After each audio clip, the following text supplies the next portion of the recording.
அஸ்ஸலாமு அலைக்கும். அன்புக்குரிய நண்பர்களே, நீங்கள் பார்த்து கொண்டிருப்பது ஹதரத் ரசூலுல்லாஹி ஸல்லல்லாஹு அலைஹி வஸல்லம் அவர்கள் 7ஆம் நூற்றாண்டுகளில் தமது பாதுகாப்புக்காக வைத்திருந்த வீர வாள்களும் அம்பெய்தக்கூடிய வில்லும்.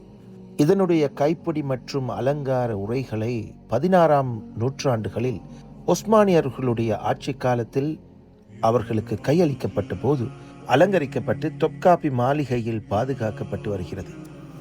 இதுவும் 7ஆம் நூற்றாண்டில் உமர் ரலியல்லாஹு அன்ஹு அவர்கள் பாவித்த இன்னும் ஒரு வீரவாள்தான்.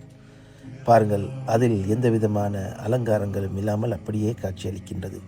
இது அலி ரலியல்லாஹு அன்ஹு அவர்களுடைய வாள். அதற்கு மேலே இருப்பது உஸ்மான் ரலியல்லாஹு அன்ஹு அவர்களது வாள். அதே போல இந்த பக்கம் பார்த்தீர்கள் என்றால் அபூபக்கர் சித்திக் ரலியல்லாஹு அன்ஹு அவர்களது வீரவாள்.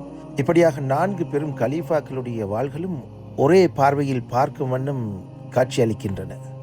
இது காலித் இப்னு வலீத் ரலியல்லாஹு அன்ஹு என்ற வீர சரித்திரமிக்க ஒரு சஹாபியுடைய வாள்கள். சுப்ஹானல்லாஹ்.